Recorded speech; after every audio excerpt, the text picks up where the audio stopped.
It's almost 3 years since the Carte Blanche Making a Difference campaign was launched with the seemingly bold aim of raising 20 million rand to improve equipment in state hospitals. Well, we are heading for a total of almost 4 times that amount, and it's time to catch up. This is baby Bushler, born very premature a few days ago. He's got his own struggle for survival, but his chances are excellent. Bushler's in the very latest ICU ward and has been kept alive on a state-of-the-art ventilator. One of the most difficult things in your life must be turning away babies. Yeah, well, it's like feeling like you're playing God. You sort of have one child sometimes it's a toss-up between 2 children and you've only got 1 bed. So it's really incredibly stressful, I think, for the staff. The stress for the parents is even worse. Something that you can never get used to. No, not at all. Heading up the paediatric unit at the Charlotte Maclechie Academic Hospital is Professor Peter Cooper. If you ask anyone who works in intensive care, particularly newborn or pediatric intensive care, the biggest headache and bugbear is just not being able to accommodate the numbers of children, babies that actually need ICU. Gauteng particularly, I think, has a very low number of ICU beds proportional to the population. And this is where Carte Blanche's Making a Difference Trust has stepped in with their latest donation of a paediatric ICU ward and 2 high care wards. Total value, just over 7 million rand. This is the very first pediatric specialized ICU in Gauteng outside of neonatal, and it just doesn't seem like that could be possible. I was reading a Roosevelt quote yesterday, and he said, "Do what you can, where you are, with what you have."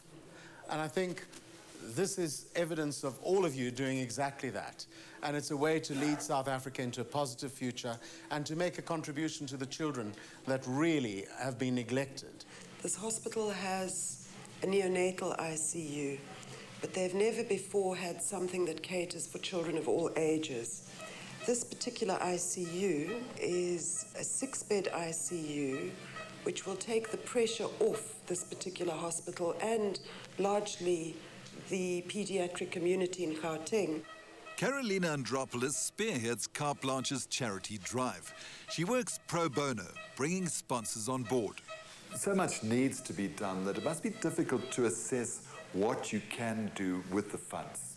I think that there's a level of naivety we all need and use and enjoy.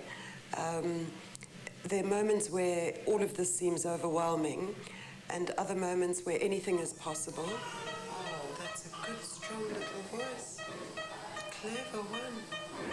At the end of the day, as a mum, we need to be in a position to take the medical equipment for granted and the expertise for granted, and then go back to a holistic view of what a child wants. Only 3 years old, and already over 75 million rand has been raised. But it's really because of Carolina's daughter Georgina, who died in 2008, that it began. I lost a little girl called Georgina. I was terribly moved by, of course, my daughter first, but all the other children I'd seen in state facilities, both here and abroad. And that's probably why you identify so strongly with these mothers and their babies, their toddlers. Of course. Love them all dearly. When you become one of these parents, I think it's beyond empathy. Georgina was treated at the Sydney Children's Hospital in Australia. It was here Carolina saw the difference that public and corporate donations made on how a state hospital could function at its best. The entire environment was focused on creating a world and an opportunity for each and every child without discrimination. And it was actually quite a joyous environment. To honor Georgina's spirit, Carolina put the idea of the Australian fundraising model to the executive producer of Carte Blanche, George Mazarakis. George's dreams were bigger, and he decided on a national campaign to upgrade facilities in the paediatric units of South African state hospitals. My dream is to reach 20 million, 1 million for every year we've been on air. I think that would be a meaningful contribution. If we can raise that and make a difference in the lives of children, that's what we aim to do. The original goal was 20 million. You got 55 million coming in the first 5 months. Carte Blanche and George's efforts in that were really the power behind that. Were you surprised? I wasn't. I believe in the good nature of South Africans. I believe that in large measure the campaign is the success it is because of the spirit of generosity. This is the new face of the hospital, and this section for outpatients and accidents and emergency is bright, modern and spacious, but rebuilding Barra is a long process. And there's still a way to go. The Making a Difference Trust to date has donated 12 million rand into improving the pediatric operating theatres, ICU and high care wards. This is one of 4 general pediatric wards at Barra. It really is cramped, and having been built as an army barracks during World War II, there's definitely room for improvement. Today, Carolina's brought a volunteer team from Discovery to this ward to see what difference they can make.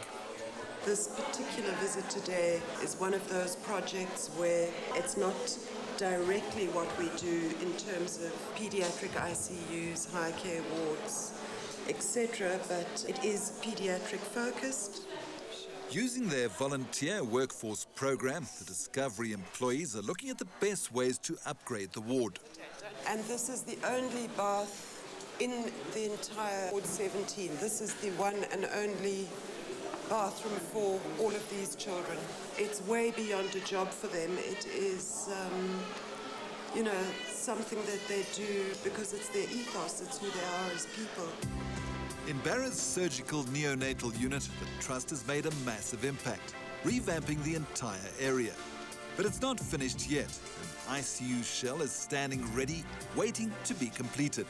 What we need to do here is raise the sponsorship needed to fully equip this little satellite NICU so that for those children who need ventilation and one-on-one nursing post-operatively, they have exactly what they need right alongside the theatre, no transport involved. What is your gorgeous child's name? Shikwana. Yeah. Some of this equipment is... In the recovery room, we meet a 3-week-old baby born with her bowels outside her stomach. She needs an operation, but this can't happen until an ICU bed becomes available. So still waiting for the operation? I mean, Carolina, that's a perfect example. Precisely illustrating what the imperative is behind wanting to finish this off and quickly.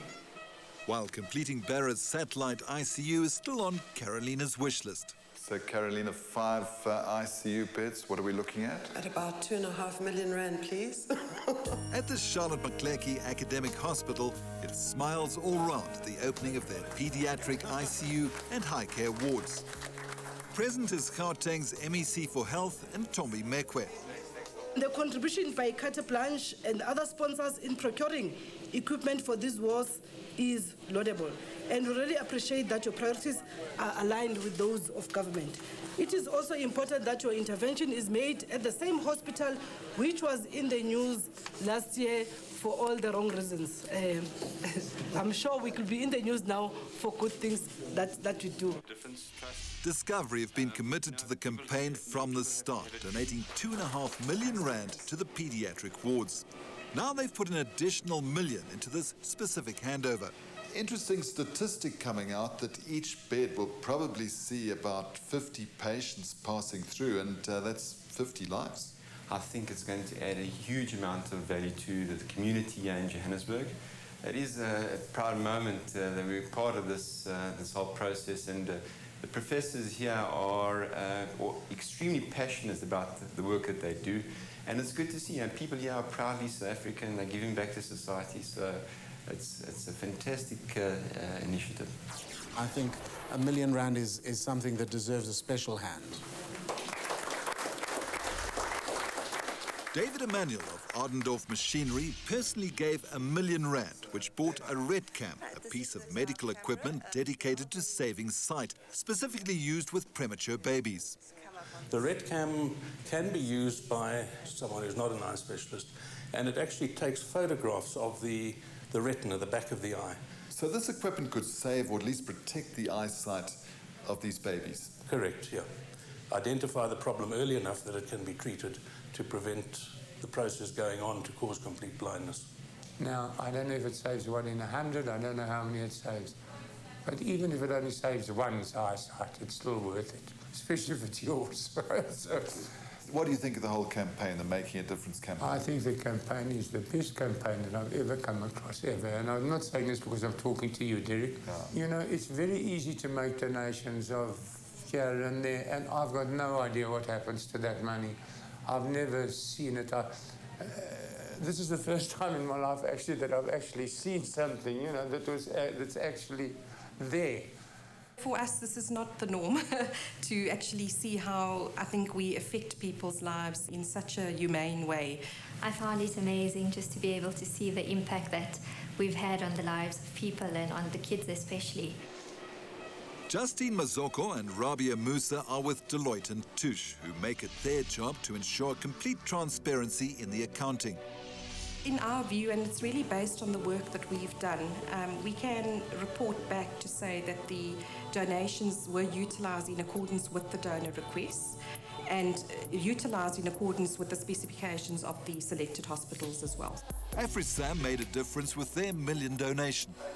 We are very proud as AfriSam to be associated with an organisation that has this far-reaching view of, you know, what society should look like into the future.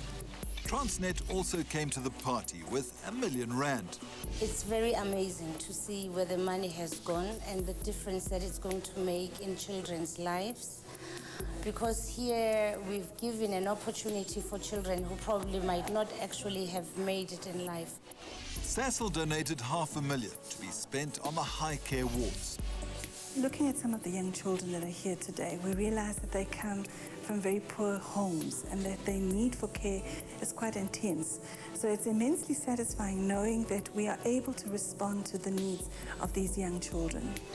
Other sponsors who contributed to the completion of the hospital's Pediatric ICU and high care wards were Polyfloor, LG and Hollard.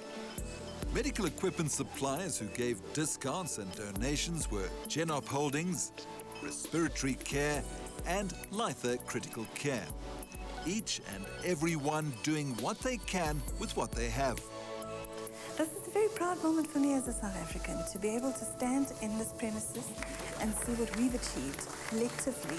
And this is a testimonial to the braveness, I think, of people like Carolina Andropoulos and George Mazarakis. It's a testimony as well to people like Professor Beale and Professor Cooper. They have vision, not just for the patients that they see here, but also vision for South African children. And that wraps up the first Carte Blanche of May, and there's room for another 4 this month. Enjoy the holiday tomorrow, and remember that you can be in touch on our website with your comments or story ideas. And join us next Sunday, same time, same channel. Cheers for now.